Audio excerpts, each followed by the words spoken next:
You're listening to Coexist Podcast with Madam LQ, Nomer Mindmaster, and Tio Brad.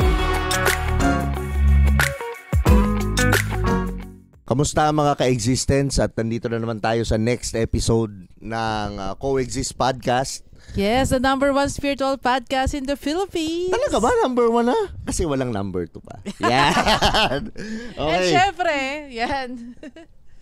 Yun, bago tayo mag-start. Mag-clear muna tayo ng space. Yan. Clear mo tayo ng space. Kasi nag-break kami after nung isang episode eh. Oo. Yes. Yan, ano na muna tayo. Itong ginagamit natin pang clear ng space, nakikita nyo na isa sa mga products ng Spirituality Team Love and Light Mist. Available sa Lazada, available sa Shopee para matanggal yung kahit evil eye, no? Na din ito. Oo. Diba? Although yung evil eye, hindi ko na ini-exist sa reality ko yan. Pero nakakatulong yan. Yes. Mm-hmm. So, topic natin ngayon,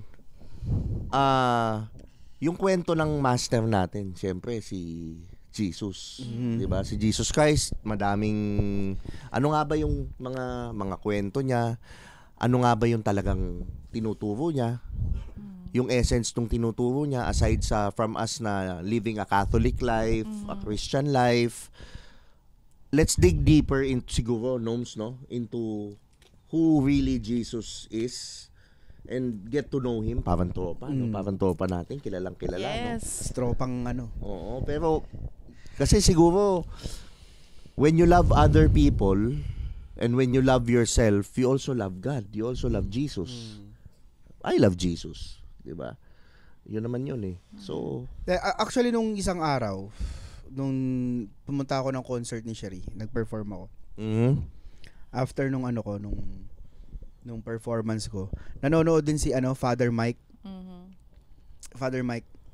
So si Father Mike, nakakwentuhan kami about ang haba ng kwentuhan namin eh. Kumbaga parang yung mga tao, parang ang essence is that people are in love with the divinity of Christ.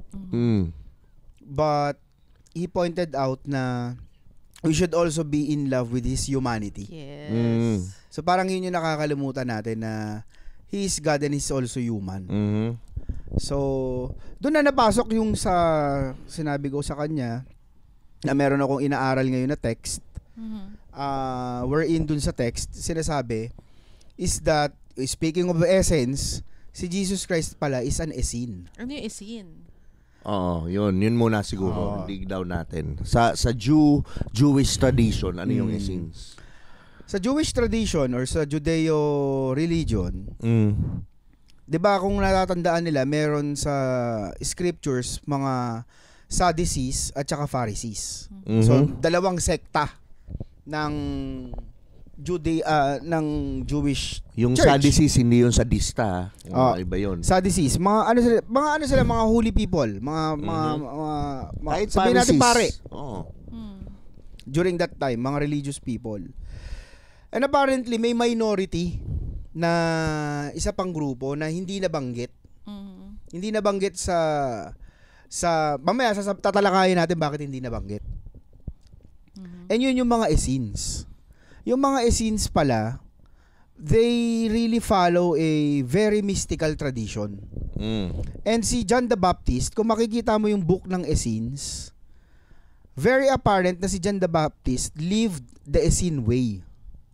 Kasi yung, yung buhay ni John the Baptist sa scripture, nakatira sa disyerto, ang diet niya is locusts and honey. Wow. Diba? Yun lang ang diet niya. Parang yun sa scripture. What's the Essene way? Yun muna siguro, breakdown natin. The Essene way is very mystical. Marami silang sinusunod na practices like communion with the angels, which is actually yung angels are the elements. So if you think about it that way, so parang may angel of light, may angel of love, may angel of power, may angel of peace, may angel of creation, may angel of work, and then yung pang seventh na sasabihin ko, actually dapat yun yung first, which is angel the divine creator, which is God the Father. Parang ganun. So sa mga practices nila, yung communion with the angels, and also they practice yung strict diet. May strict diet sila. Locust and honey. Locust and honey. Pero yung locust pala na kinakain ni John the Baptist is not the locust na insect. Apparently, nung time na yun, meron palang tinatawag na locust fruit. Wow. Oh, okay. Na yun yung practice ni John the Baptist, na yun yung ginagawa ng mga Essenes based dun sa book. Yung book, yung The Essene Way, nag-rise up or lumabas bigla nung during the Nag Hammadi. Kung alam nila yung sa Nag Hammadi, yung Nag Hammadi is sometime around 1947 yata or 1952. Hindi ko alam kung ano nauna kung yung Nag Hammadi at o yung Gnostic text. Ewan ko, sorry. Babalikan ko mamaya pag naalala ko. Anyway, no, sometime during that time, 1947, 1952,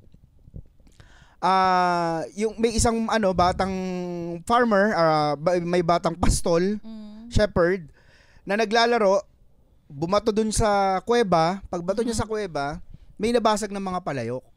So pagbasag ng palayok, pagsilip nila dun sa kuweba, pagsilip ng bata, may mga texts.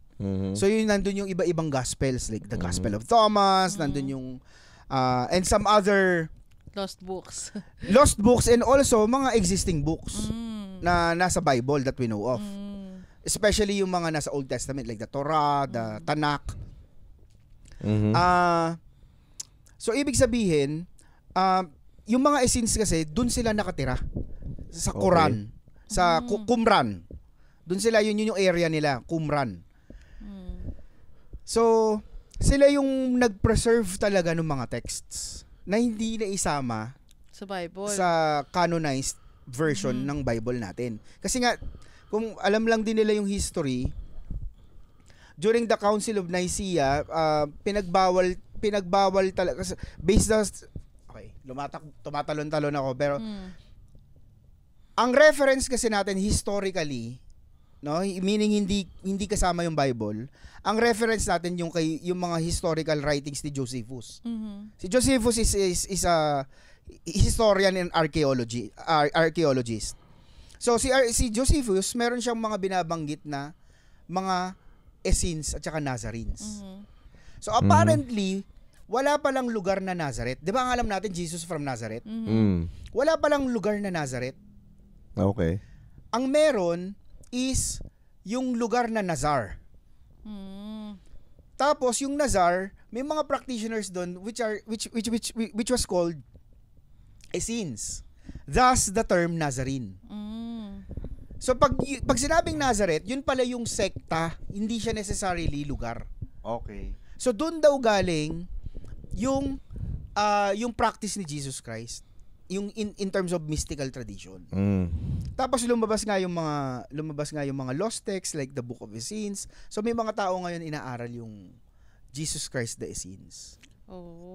So kung mapapansin nyo, bakit natin pinag-uusapan to? Kasi parang lumalabas kasi the Christianity that we know of is not the Christian teaching, or which is not the Christ teaching. Okay? Medyo controversial to. Pero ang Christianity that we know of is not Christ's. It's Paul teaching. But it's Paulinian teaching. Paul, Paul or Saul, the persecutioner of Christians. Diba? So yun yung version na sinusunod natin ngayon. Tawag rito, which is para sa akin as you dig deep, maraming tawag dito, marami akong nakikita sa teachings ni Paul na parang hindi yan naka-align dun sa teachings ni Christ. Sa teachings na ni Christ. For example, 'di ba? Parang the basis of belief ng Christianity is, you should accept Jesus Christ as your Lord, Master, and Savior. Based kay Paul sa Ephesians. Yep. Pero kung tatanungin mo si Jesus Christ how to live according to how to live a life na may divinity, ang sabi lang naman niya, love God above all else, love your neighbor as you love yourself. Ngayon, natatawa lang ako minsan kapag halimbawa, pag may tao na nakikita ko na nagpapakamabuti, biglang may hirit na Christian, no? Sasabihin, but did you accept Jesus Christ as your Lord, Master and Savior? Parang condemnation ka agad na hindi pala, di impyerno ka. Parang ganon. So, pero kung babalik ka, pag sinabi mo, hindi, ano sabi ni James, which is James na kapatid ni Jesus Christ, James the Just, kapatid ni Jesus Christ, which is dun sa Essenes, sa kanya ipinasa ni Jesus Christ yung teachings, yung simbahan niya. Hindi, not even to Peter. Ang sabi ni James, faith without works is nothing. Diba? Faith without works is nothing. So parang, sasabihin ngayon ng Christian, sorry, hindi to atake sa Christian, but it's it's what's really happening. It's yun yung nakikita ko. Titignan ko rito yung teaching, hindi yung mga tao.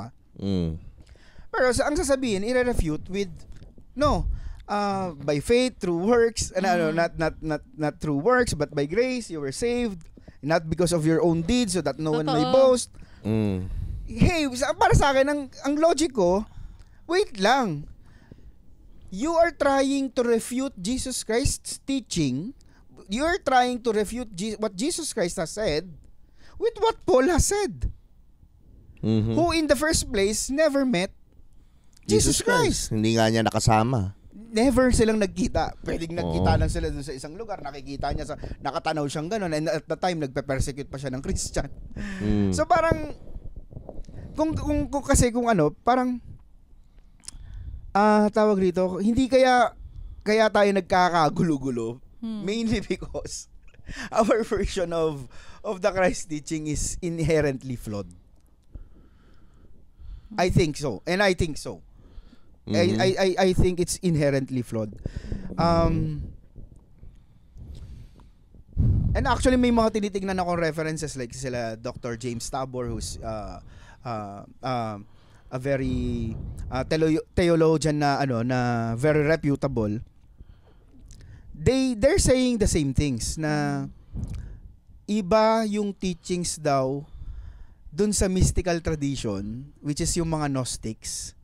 Kasi by the way, yung Essene medyo may pagka-Gnostics din sila. Ang sinasabi ni Jesus Christ is seek ye first the kingdom of heaven, you shall inherit the basically ang sinasabi is the Christ within, the divinity within. 'Di ba? Pero parang ang pinagbabawal sa atin ngayon, ma-realize natin na Diyos tayo. Parang 'di ba parang ngayon ang nakakatawa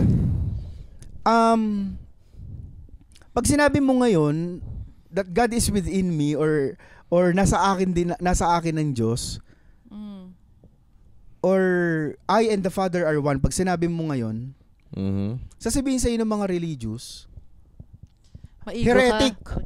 Yeah, they don't even have the word ego term lang nating spiritual yun They will tell you are heretic. But the irony is, yun din yung mismong sinabi ni Jesus Christ, and he was accused of heresy, and he was persecuted and pinako sa cross. Pero kung babalikan mo, halimbawa eto, pasabog, John 10:34. Yun Ilang beses ko nang nakita to kapag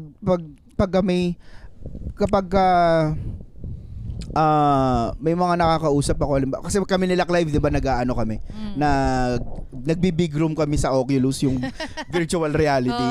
Tapos may mga doon, may mga Christian. Hindi kami nanggugulo but minsan magtatanong lang kami ng curveball. No? Pag tinanong mo sila about John 10:34, na-off guard talaga sila. Kasi ang nakasulat sa John 10:34, is it not written in your scriptures that you are God's too? Yep.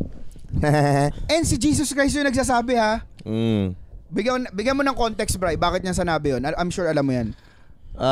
Who are you to heal? Who are you? Parang tinatanong siya ng mga Pariseo. Correct. Na sino ka para magsalita ka ng ganyan? Oo.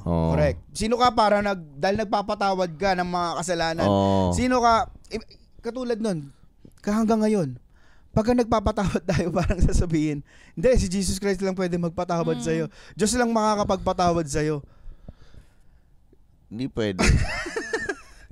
Pero sabi nga ni Jesus Christ, magpatawaran kayo sa isa't isa. Hindi, tsaka, ano ba tinuturo ni Jesus Christ? Tinuturo ni Jesus Christ, oneness.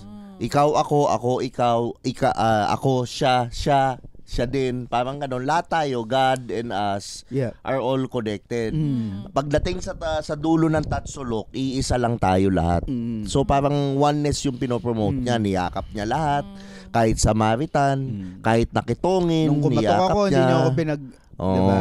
Hindi niyo ako pinakain. Hindi ibig sabihin, hindi niyo rin ako, hindi yung kapitbahay mo, hindi mo pinakain. Hindi mo rin ako pinakain. So, pag ginudge kita, ginudge ko sarili ko, ginudge ko din ng Diyos. Kaya siguro, ganun na lang na parang hindi tayo masyadong nagsisik maging mabuting tao. Yes. Kasi nga, akala natin, I just confess that Jesus Christ is my Lord, Master, and Savior, okay na ako eh. Pero ang sasabihin naman nila, kasi pag ginawa mo siyang master, magiging mabuti ka. Yun ang argument eh. Yes. Yun yung argument. Magiging Which mabuti ka. Totoo rin naman. Pero true. some people lose the essence dun sa teachings. Kasi okay na pala eh. By the way, dito walang mali Inaano lang natin. Dinidrill down lang natin hanggang ilalim. Walang mali dito. 'Di ba? Wala naman tama at mali. Nobody really knows. Bigla ko lang naisip na parang hindi kaya yun yung sinasabi. Ano ba yung pinaka-nakakatakot? Ano yung pinaka-nakakatakot na scripture sa Bible? Ano? Yung lumapit sila kay Christ. Sabi nila, nagpalayas kami ng demonyo sa ngalan mo and tawag dito. And we call you as our Master and Savior, and sabi niya parang lumayo kayo sa harap ko, mga mapagpalalo ko kayo. Hindi ko kayo kilala. Yes. Mga anak kayo ng demonyo, di ba yung sabi? Sinabi niya sila Pedro, mga anak kayo ng demonyo.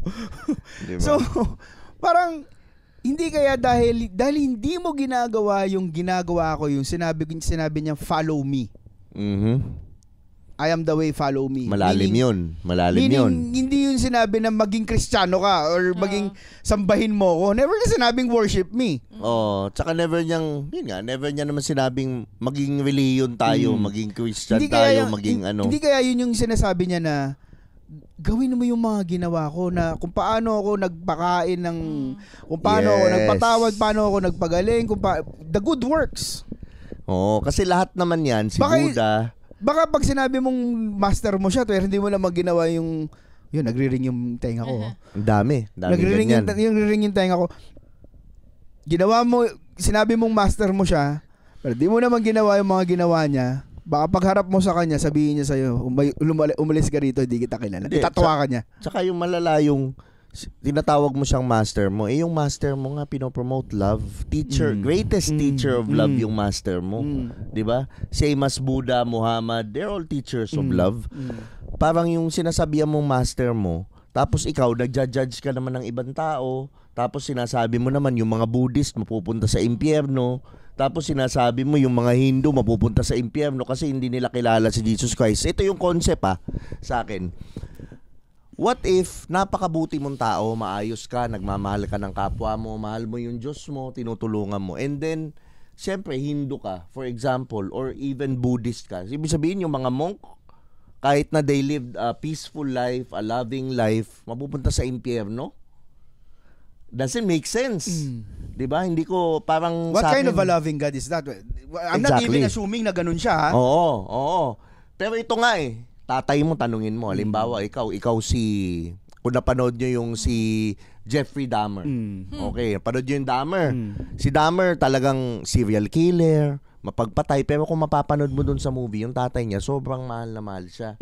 Na hindi siya kayang patayin, hindi siya kayang itapon sa apoy, hindi siya kayang, kumbaga, iyak na iyak yung tatay niya nung pinatay pa rin. Kasi yung anak niya, ganun, yung endless yung love niya.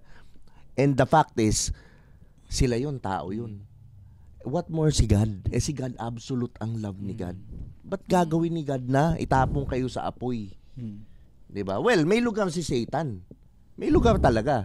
Pero ibig ko sabihin, hindi kanya itatapon sa apoy. So, spoiler na natin. Direkta Again, na natin to walang impyerno. Again, version ni Hindi Paul. totoo yun. Again, version ni Paul at saka nung mga nagturo ng teachings ni Paul. Yun. Pwede kasing tama ng, hindi ko rin ina-assume na mali si Paul, ha? Pwede kasing ginawa ni Paul yun dahil yun yung nalalaman niya. Oo. Pero kumbaga para sa akin, parang naabuso. Oo. Naabuso all for the pagpapalaganap. Hindi, tsaka simple lang eh. Christianity. Simple lang eh. For example, maglagay tayo sa... Kanino ka maniniwala? Sa tropa ni Jesus Christ, kapatid ni Jesus Christ na nakasama siya, o dun sa fan ni Jesus Christ? Na yung fan ni Jesus Christ na nagsabi, wala siyang pakialam doon kay Peter tsaka kay James. Oo. Sinabi niya sa Acts. Di ba? Si James, kapatid ni Jesus Christ yun eh. Oo. So, kanino ka maniniwala? Ako, doon pa rin ako sa bunganga nung master. So, doon ako sa author. Exactly. Yung author ang authority. Yes. Diba? So, linawin lang natin kasi sasabi niyo kapatid ni Jesus Christ. May mga iba kasi na hindi sila naniniwala na may kapatid si Jesus Christ. Okay lang yun. Arguable. We respect you. We love you. Arguable. Same. Na hindi niya kapatid si James or si John. Arguable. Arguable. Pero, very apparent na kay James niya iniwan. At saka ito mapapansin nyo.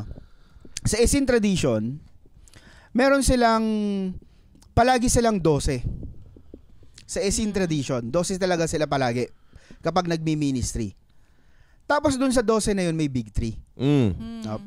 Term ko lang yung big 3 So, kumbaga, during Jesus Christ's time, it was him, and then James, and then Peter. Okay? Ngayon, nung nawala si Jesus Christ, it became James, Peter, and John. Okay? Pero mapapansin nyo, sa Jewish tradition, napaka-importante ng billing. Kumbaga sa pelikula, DJ Leonyo, T.U. Bry, Yes. Andeng Mison. Yung Andeng Mison, extra na lang yun. Extra Parang na lang ganon. yun. Napaka-importante kung sino yung una na binanggit, yun yung leader. Yes. Parang ganon. In the same manner, yung first 3, yun yung prime cast. Okay? So mapapansin nyo sa Mark, sa Matthew, nung nawala na si Jesus Christ, ang billing na is palaging nauuna si James, and then Peter, and then John. Pero pagdating sa Luke, si Luke kasi, tao ni Paul. Yung version niya ng gospel, no?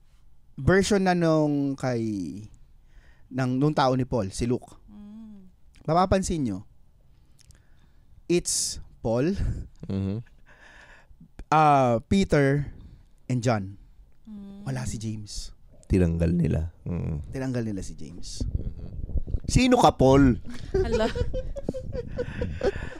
So, diba? So parang yun lang yung yung mga realizations ko as I deep dive. As I nung nag-aaral ako ng tsaka yung Jewish tradition na by 30 kailangan may asawa. Diba? Kailangan may asawa. It makes you un-Jewish na pag umabot ka sa ganong edad. Oo. Wala kang asawa. And very apparent na si Jesus, Yeshua ben Yosef, he followed the Jewish tradition. Yes. Nagpatuloy siya nagpatuloy siya.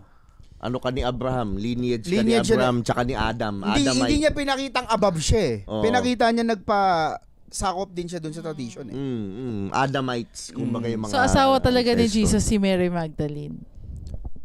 May mga ganong assumption. May evidences. May mga ganong assumption and evidences kasi nga dun sa ibang texts may sinabi doon na he used to kiss her always on the mouth. And may time nga doon na nagselos pa nga daw si Pedro Dahil parang mas close daw si Magdalene. Tsaka di ba si Mary Magdalene, hindi naman siya prostitute. Iba yung Mary Magdalene na yun. Feeling ko dalawa yung Mary Magdalene Pwedeng dalawa. Oo. Pero yung apparently yung Mary Magdalene na napangasawa niya is hindi prostitute. Oo. Yun yung bumibili ng isda nila. Oo, para may pera yung yung ministry. So mayaman yung Magdalene na marunong sa negosyo. And very apparent na hindi mahirap si Jesus Christ. Very apparent hindi mahirap. Mukhang may kaya. Yung nila na karpintero. Alam mo nung pinapanood ko sila Robert Edward Grant. Si Robert Edward Grant, Ano to very spiritual to ngayon, pero dati siyang pharma, may CEO na isang malaking pharma Ayun sa lang, okay. Amerika. So alam niya kung gaano ka flawed yung ano. Anyway, si Robert Edward Grant, nagkaroon siya ng pagkakataon to sit with the Dalai Lama. So Dalai Lama yung pinaka-leader ng mga Tibetan monk or ng Buddhist monk. He was exiled from Tibet, 'di ba? Umalis sila sa China, 'di ba? Anyway, so dun sa dinner nila, napag-usapan nila na sinabi ni Dalai Lama na meron silang texts about Prophet Isa. Si Isa ang tawag nila kay Jesus Christ, di ba? So nakita parang sinasabi nila na mukhang nag-aral din daw si Jesus Christ or si Yeshua ben Joseph sa mystery schools ng India. Tsaka nawala siya 12 years old, bumalik sa 30 years old na. So saan nangyari yun? Pero yung sinasabi dun sa Essenes, prodigy talaga siya. Yes. Na, at as early as 6 daw, matalino daw talaga. Alam na alam yung mga laws. Kaya nga 'di ba nung nawala siya sa templo? Ito nga meron akong hindi confirmed to hindi pero yung between doon sa 12 and 32 may mga evidences na si Jesus Christ nag-aral sa Egypt ng mystical school and then after niya mag-aral sa Egypt, yun nga sobrang lupit daw ng mga lessons. Pumunta siya ng Tibet. 6 years daw siya sa Tibet, sabi ni Dalai Lama.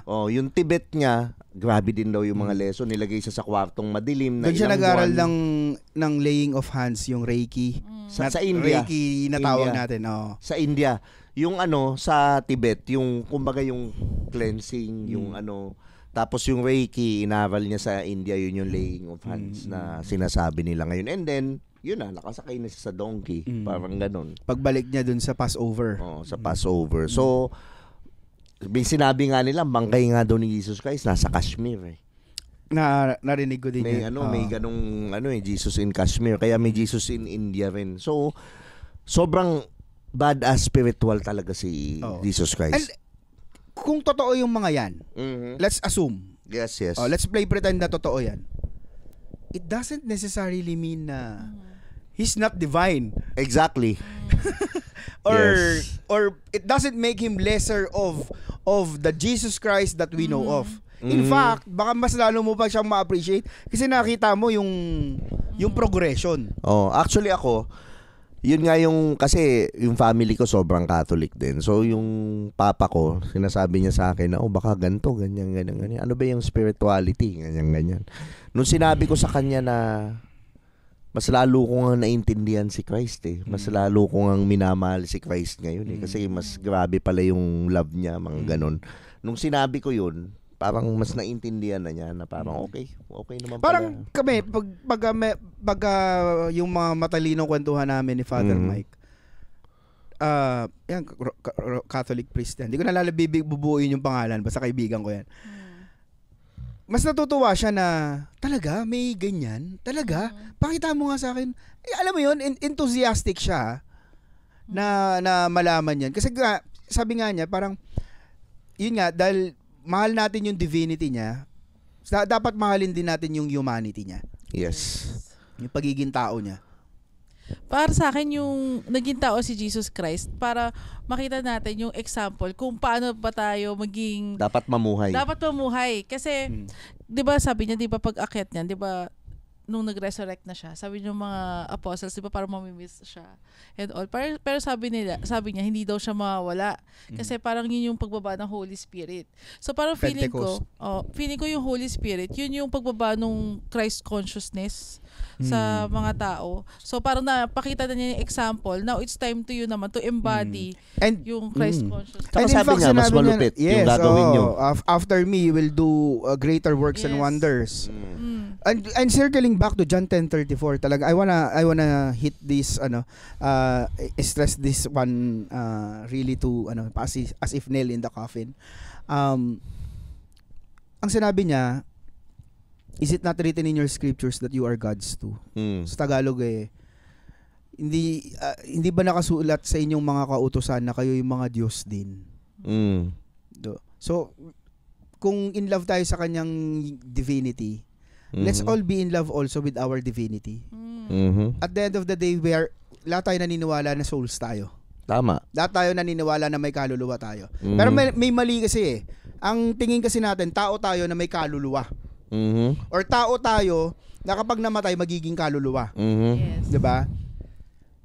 Medyo dualistic yung teaching. Consider that you are a soul and you just happen to have a body right now with your finite human experience.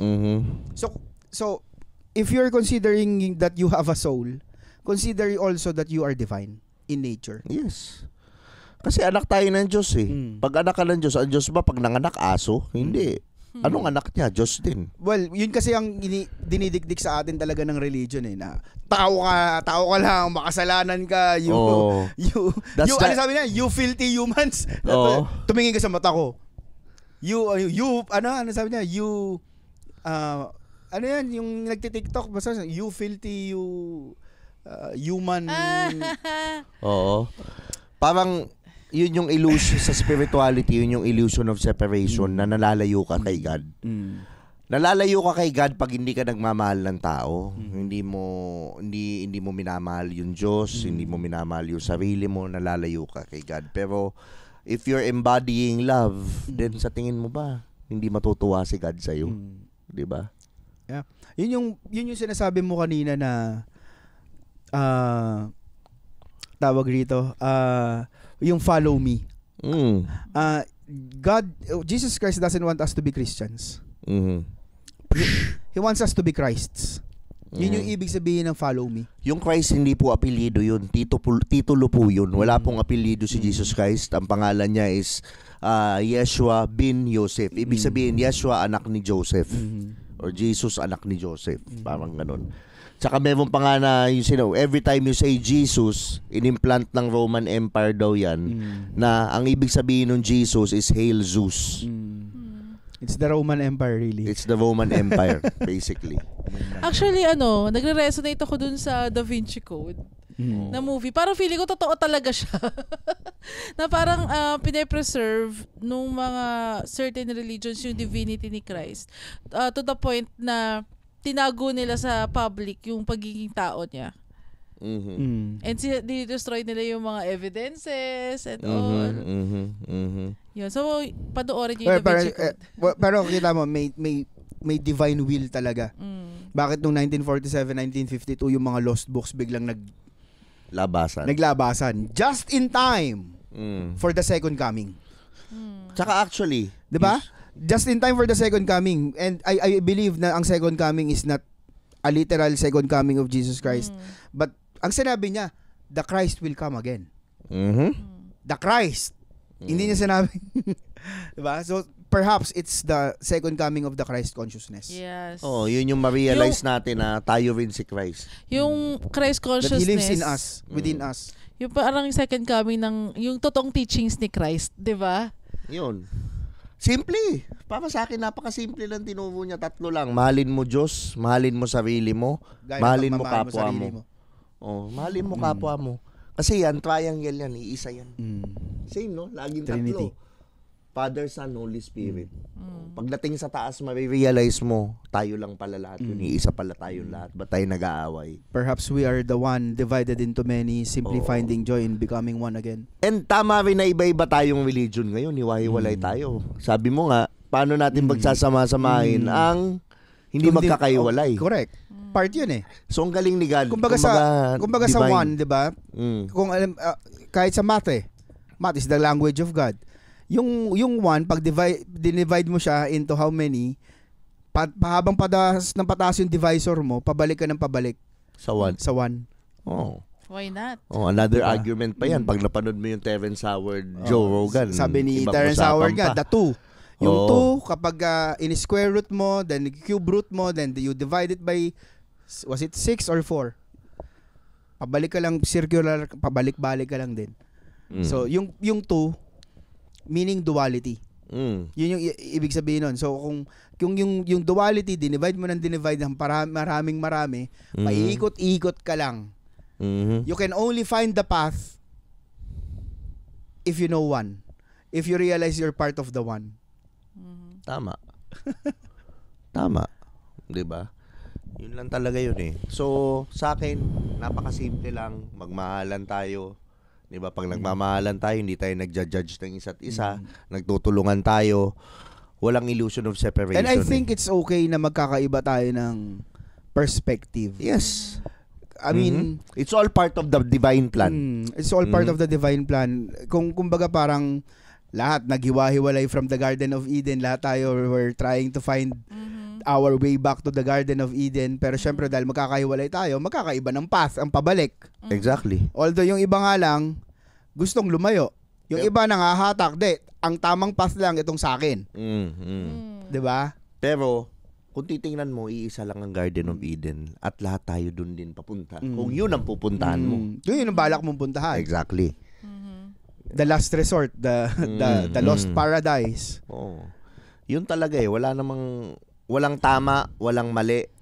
Basta lahat tayo nandito lang para mag-experience ng buhay at magmahalan at ma-realize natin na lahat tayo anak ng Diyos. At yung Diyos nandito sa puso natin.